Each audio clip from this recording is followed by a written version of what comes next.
Hello, I'm Shashi Tharoor and I'm at Karnavati University. Oh, it's been a terrific experience at the Karnavati University campus. I must say I was very impressed both by the physical appearance of the campus, but also by the spirits of the students, the intelligence. We had an interactive session for a couple of hours almost, which were in fact, a little over a couple of hours, I think, in the end. And it was very, very lively, intelligent, and the hall was full and people were actually paying attention, which is very, very, very good to see. I've been talking to the president of the university afterwards, Ritesh Hada, and everything he tells me about his approach to the university and what the university is trying to accomplish is remarkable. And I wish him and you all and the university great success in the years ahead. I'm excited, and I'm going to keep that for later. But quick question, let's start with law.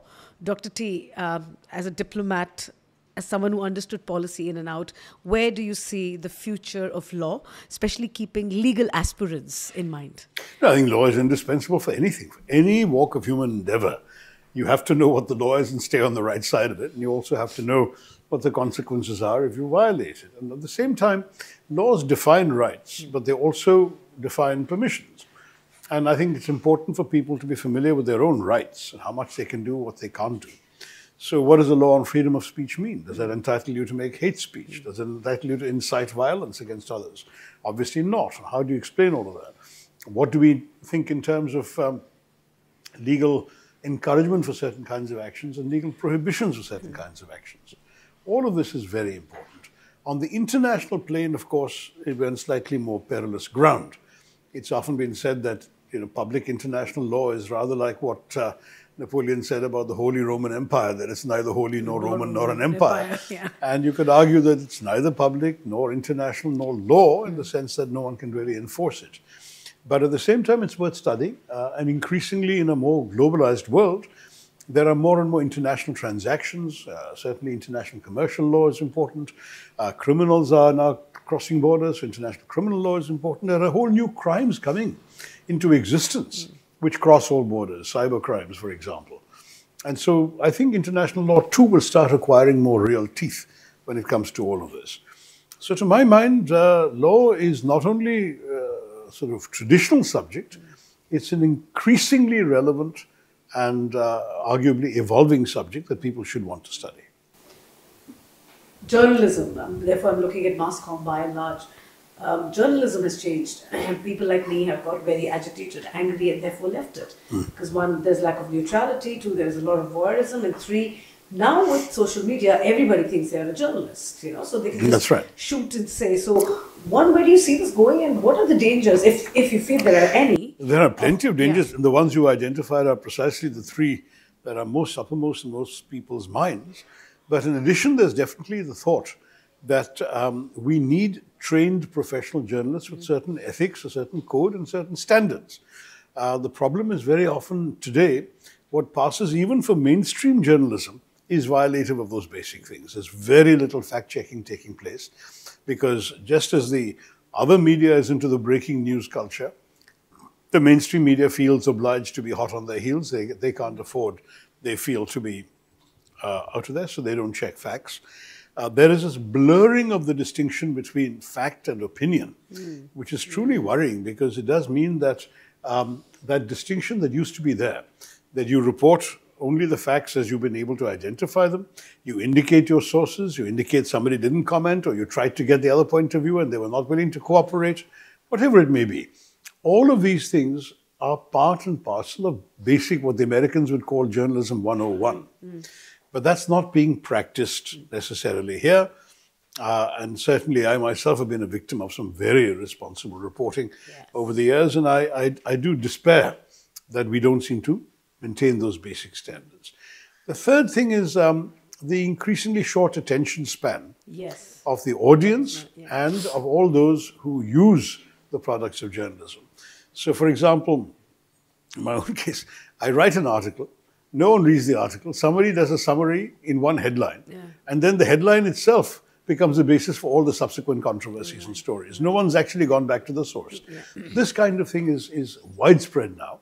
And I mean, when I think of, there was recently, in my own experience, 3 days of non-stop television discussions in Kerala over something I hadn't said, but which they believed I had said did, because it was falsely reported. Yeah. Now, this kind of thing, to my mind, shows that the basic standards of journalism are not being adhered to. And I think we really need not less journalism, but better journalism. You are right. Everyone claims to be a journalist. Everyone can take a picture and upload it on social media. Everyone can write their views on social media and even their false claims on social media. But if we had certain standards that professional journalists could maintain, if they at least, you could know that if you read something in a particular newspaper or in a particular publication, that it's been vetted, the person who wrote it has been trained, there's certain standards of integrity, certain standards of ethics that are meant to be followed. If you knew all that, then it seems to me that you would turn to them and regard what they're reporting in a very different light from something you see on WhatsApp.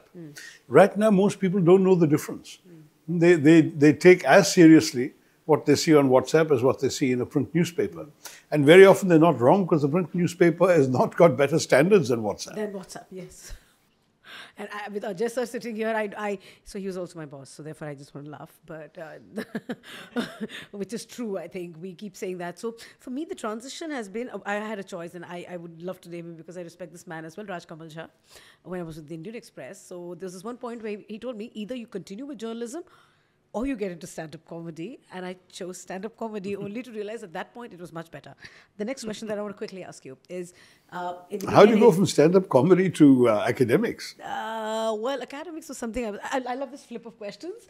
I realized the best way to get your ideas and ideology across is by talking to the young minds, and therefore I started studying, pursuing a PhD, etc., to get into academics. But... today, when you were talking about yourself, you spoke about starting a humor club. My question is very pointed. Where do you see humor in India now? And someone's got to say that the king is not wearing clothes. How do you do that? Well, first of all, we're becoming a more and more humorless society, generally. In fact, I've talked about the fact that even in the past, during the nationalist movement, there was more humor in politics than you can find today. When Sarojini Naidu made a crack about how hard it is to keep the Mahatma in poverty, how expensive it is to keep him in poverty. Or when Mahatma himself, when asked about whether he was appropriately dressed to call on the King Emperor, said, "Oh, His Majesty be wearing enough clothes for the both of us."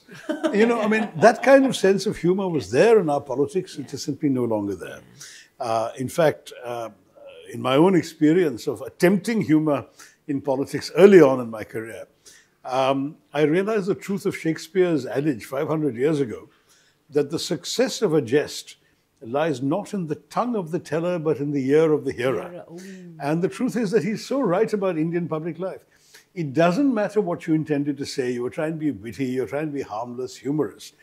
If the other person thinks you were being something else, or malicious, or nasty, or sneering, or whatever, and can persuade enough people that his interpretation of what you said is the real one, then you are doomed. It doesn't matter that you didn't intend that. It doesn't matter what you tried to do.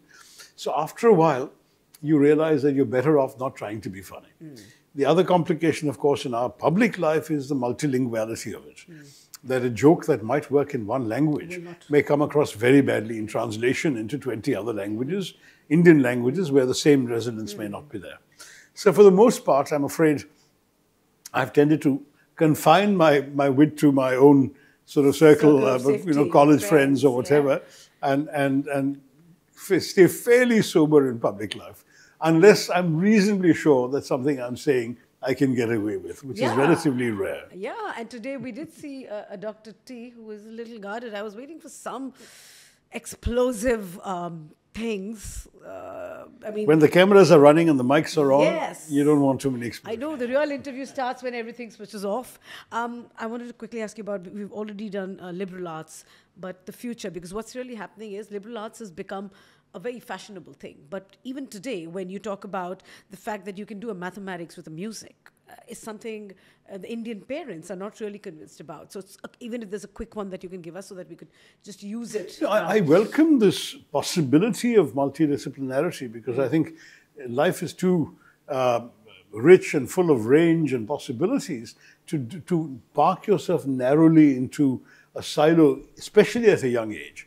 So I'm very, very happy if undergraduates can, as I said, do a major in history and a minor in physics, or do a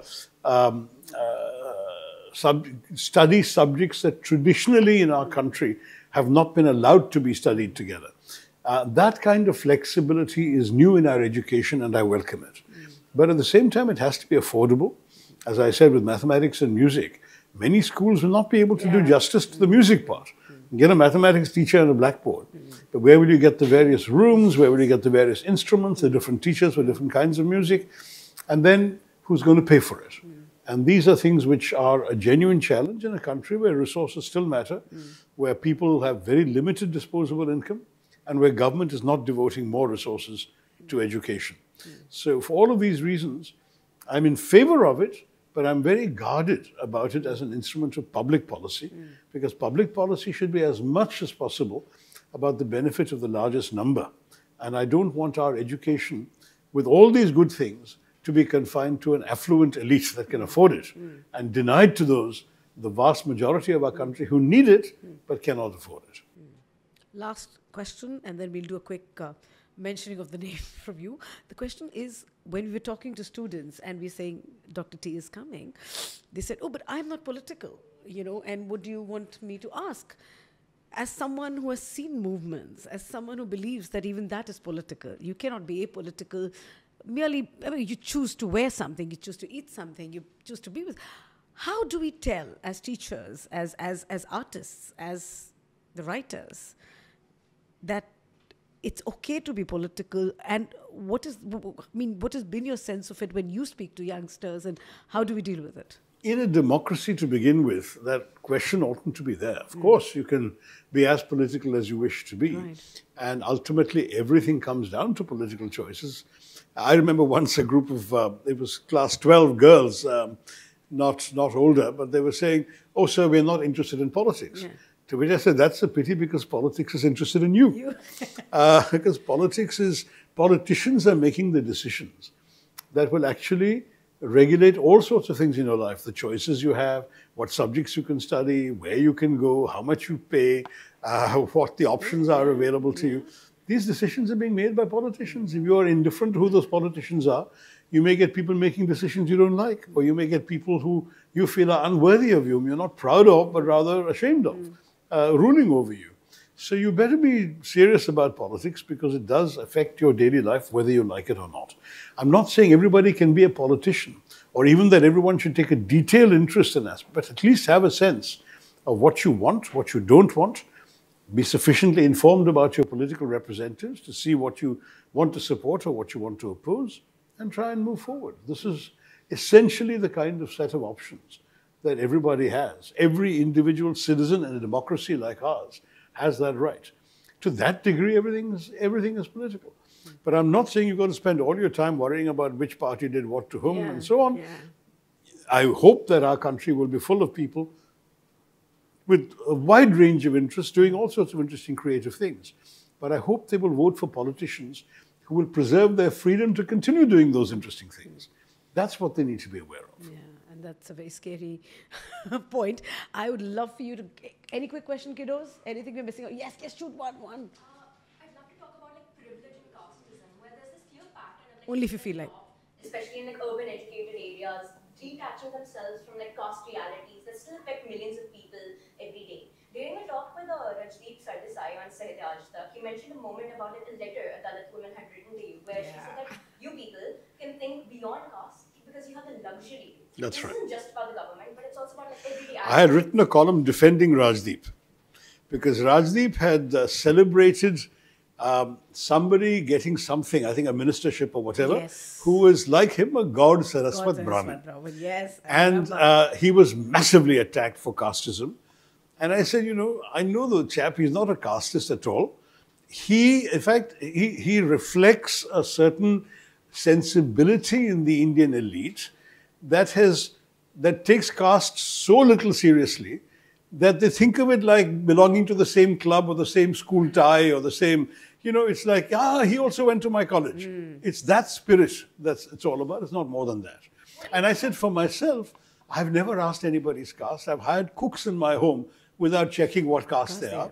As long as they know how to cook, they continue working, and I never check their caste. And I said, that's the kind of attitude I have. To which this young 18-year-old Dalit blogger wrote a very powerful blog that opened my eyes, and attacking me and saying that, how could I have defended Rajdeep on those grounds? It shows that I can claim to be free of any caste bias because I grew up oblivious of caste. There is no Dalit in India who can afford to be oblivious of caste. That she is aware of her caste from the moment she's able to think. And that is something which really sobered me up. And so I've become very conscious and respectful. But the truth is, even if it is a privilege sanctified from the days of our nationalist movement. Nehruji used to write about how he hoped caste would disappear from India. My father never mentioned the caste. He dropped his own caste name in college because that was the spirit of the times. And he never mentioned caste in my... I didn't even know what my caste was until I was asked by a senior at school and had to go and demand an explanation. My father, what is caste? What is my caste? Why is he asking me this? Now, these are things which, in some ways, I grew up thinking of as desirable. That you judge people, in Martin Luther King's phrase, by the content of their character and not by markers of identity from birth, whether it's caste, whether it's religion, whether it's linguistic group, whether it's state, whether it's color of skin, ugliness of face, whatever. Those are not the things you judge people by. You judge them by their education, by their talent, by their nature, by their character. Those are things that you can appreciate and say, oh yeah, that guy is very smart at mathematics. Doesn't matter, is he a Parsi, is he a Muslim, is he a Dalit, is he a Brahmin? Who cares? He's smart at mathematics. That's what we need to know about him in class. You know what I'm saying? That kind of mentality seems sadly unaffordable. For example, when I first came into politics and I picked up my staff members and so on, both in Delhi and the constituency, I didn't give a damn about their religion or their caste. And suddenly, some months later, I get an article in the Kerala paper attacking me that I'm surrounded only by people of my own caste. So I said, I never thought of this. I never looked at your caste. Who are you? What is your caste? And I went through and I discovered, unfortunately, one of the chaps was OBC and somebody else was something else. And indeed, I also had a Muslim and a Christian in my team. But the fact is that my mind had not grown up to think of people in terms of their caste. But in India today, that has become increasingly impossible because people are noticing and seeing and judging on that basis. That, I think, in some ways, for my kind of thinking, is still unfortunate. But increasingly, I agree with you, in politics and public life and so on, many, many people feel that they have no choice but to acknowledge this reality. Still, I think that we are going to face challenges if everything in the country is going to be organized along the lines of caste. It could be severely problematic for the country in the long term. Thank you, girl. Thank you so much, Dr. G. That was brilliant. Thank you, sir.